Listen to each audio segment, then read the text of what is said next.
पहली बात। दूसरी बात, अपना नियमित और संयमित जीवन जीना।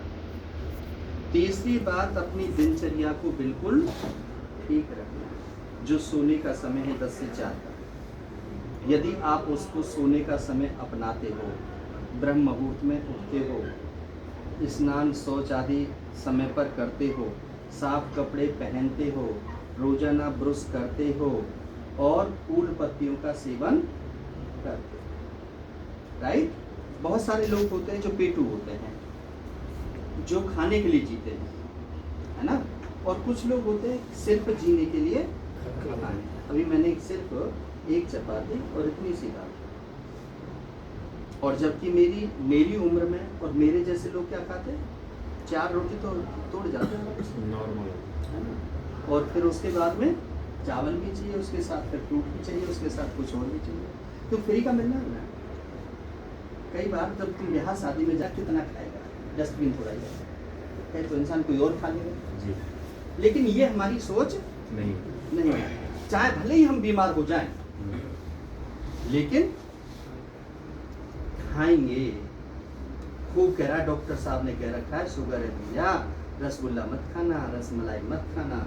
लेकिन मैं तो छुप करके जाऊंगा और शादी में जाऊंगा, खूब रसमलाई खा के आऊंगा और 2 गोली और खाना। वो तो आपका इलाज करवाने के लिए डॉक्टर के लिए जाएंगे, चाहे कहीं से भी पैसा लाना पड़े, किसी से भीख मांगनी पड़े, क्योंकि आपको बचाना है। और आप जीव के स्वाद में क्या कर रहे हो?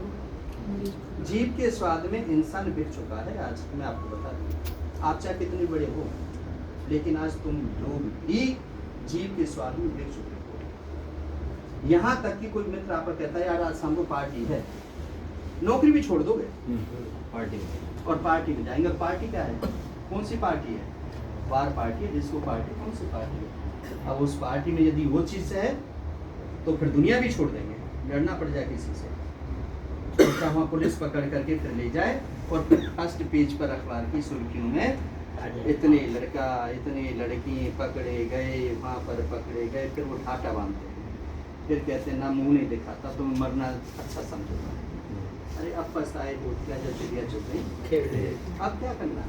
ये तो पहले भी तुमको ज्ञान था कि व्हाट टू डू और व्हाट नॉट टू डू, क्या करना चाहिए क्या नहीं करना चाहिए, क्या करने जा रहे हैं हम। क्योंकि जीव का स्वाद नहीं ज्ञान है।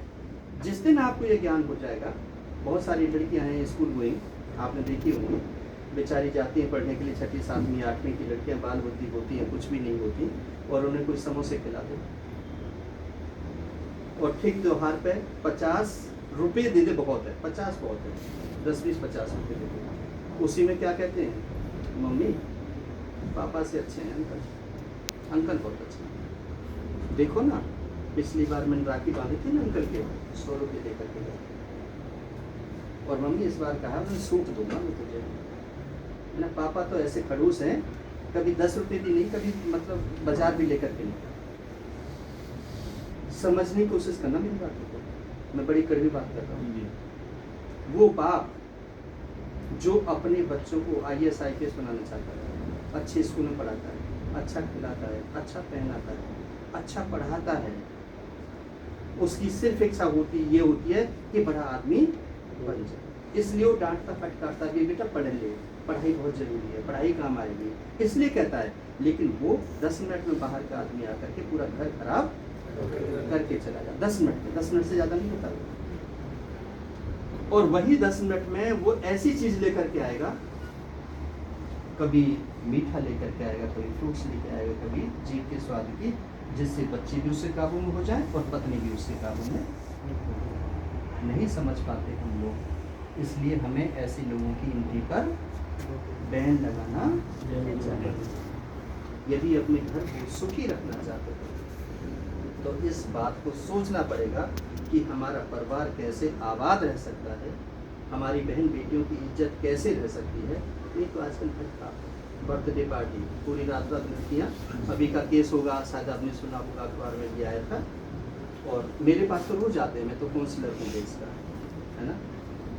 बर्थडे पार्टी में जाती है, 2:30-3 बजे तक वहाँ पर रहती है, एंजॉय करती है, और उसके बाद में फिर क्या होता है, पुलिस के पास में आते हैं कि हमारी लड़की मिलने गई है। उसके बाद जब जांच पड़ताल की जाती है फिर पूछते हैं कि पहले भी कभी गई थी? हाँ जी, पहले माता का जागरण करने के बहाने से जाती थी और 2-3 दिन तक नहीं आती। अरे फिर तुम हमारे पास कंप्लेन करने क्यों आए हो? तुम्हें सब कुछ तो पता है कि तुम्हारी लड़की कहाँ जा रही है, रात को जा रही है, 2-3 रात को बाहर जा रही है, फिर तुम्हें पता नहीं था, क्या करें? तो ऐसे इंसानों क्या करोगे? ऐसे माँ बाप का क्या करोगे? वो माँ बाप कुछ नहीं कर सकते, वो माँ बाप हम ही हैं। कहीं आप सोच रहे हो अलग है? अलग नहीं है, लेकिन हम उनके पीछे नतमस्तक हो जाते हैं जब जवान बच्चियां हो जाती हैं और जब 2 शब्द पुलिस के बीच में बोलना वो शुरू कर देते हैं। तो इसलिए काम हम सब लोग करते हैं, हमारी बहन बेटी भी करती है, लेकिन ऑब्जर्विंग, जहाँ हमारी ऑब्जर्वर होना चाहिए कि मेरी बेटी कब जाती है, कब आती है, कहाँ काम करती है, क्या करती है, उसके मित्र कौन है, इष्ट कौन है और कहाँ पर जाना, मुझे कहाँ लेकर के जाना है, मुझे कहाँ पर छोड़ना है। ये होना यदि होगा तो हम हमारे सामने परेशानी खड़ी नहीं तो फिर यही परेशानी उस लड़की को वहाँ पर मार दिया, उसके साथ बलात्कार हो गया, उसके पास में गैंगरेप हो गया, उसके साथ ये हो गया, उसके साथ वो हो गया और उसका मर्डर कर दिया। फिर क्या करना? मैंने सुबह के सेशन में भी आपको इस बात को बताया था कि घर में झगड़े किस बात के हैं? जब हम घर में आपस में बैठते नहीं, आपस में बात नहीं करते, आपस में एक दूसरे की समस्याओं को हम समझते नहीं, किसने कहा, किसने सुना, उसको हम समझाते नहीं, तो फिर दूरियां बढ़ जाती हैं। और हम किस समझते होते हैं? टाइम सबके पास होता है। बेटी अपना लेकर के बैठी हुई है, बेटा अपना लेकर के बैठा हुआ है, पिता अपना लेकर के बैठा हुआ है, पत्नी अपना गेम खेल रही है सबके पास मोबाइल, समय सबके पास है, वो सब इकट्ठे भोजन कर सकते हैं, बैठ सकते हैं, लेकिन नहीं।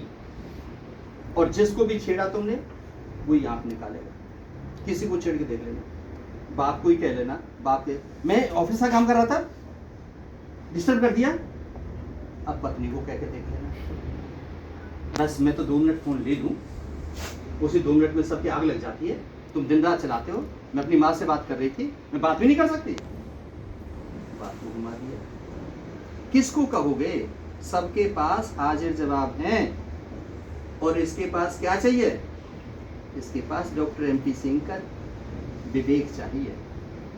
यदि घर को कंट्रोल करना है और घर में सब कुछ ठीक ठाक रखना है, विवेक चाहिए। समझ में आ गया?